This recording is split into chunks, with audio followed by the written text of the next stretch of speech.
The Commitment Conundrum. Welcome back to the Commitment Conundrum. Today, Mark, we're delving into a rather poignant topic, the resilience of love, or perhaps, its fragility, when a relationship is truly put to the ultimate test. It's a fundamental question, Sara, isn't it? We're talking about the for better or for worse part of the vows, the part that often feels like a quaint, almost ceremonial formality until real life intervenes. We see people falling head over heels when everything is rosy, but does that fervent love endure when a partner is struck by a debilitating illness, a drastic change in appearance, or financial ruin? Exactly. I think most people, in the initial throes of infatuation, genuinely believe their love is an immutable force. They're utterly smitten by the glamour and the promise. But love, in its mature iteration, demands something far more substantial than mere attraction. It requires a profound sense of fidelity that extends beyond the superficial. I wholeheartedly agree.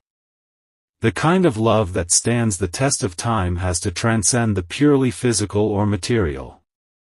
Take, for instance, a devastating illness.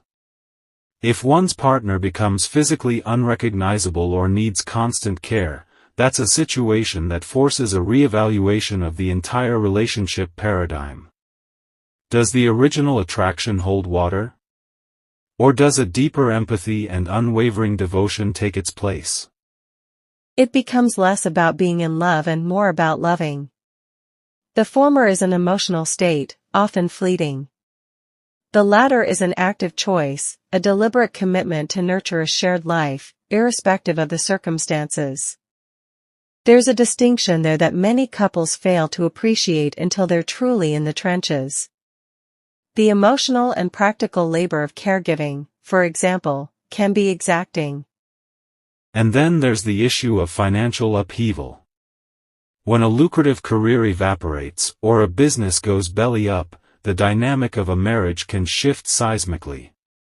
The partner who was perhaps the main provider now faces the crushing burden of abject failure.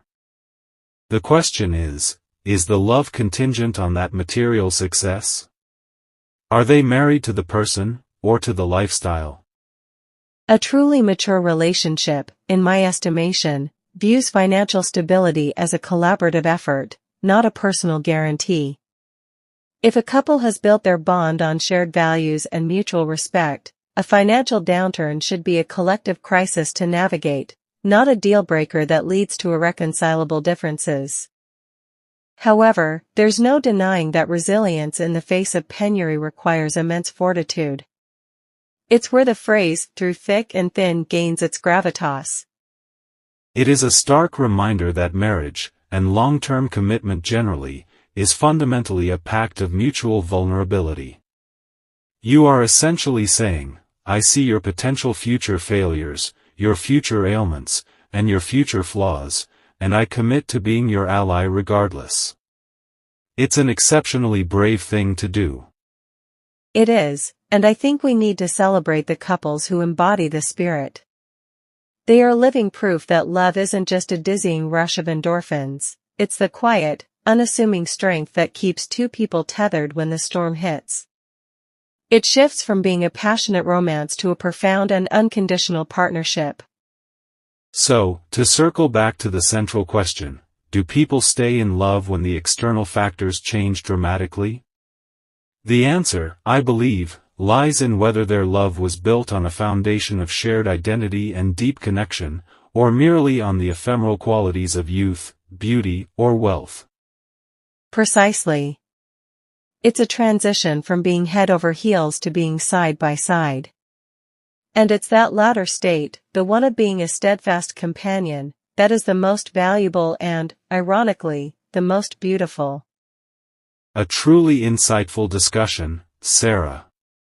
That's all the time we have for this week's Commitment Conundrum. Join us next time.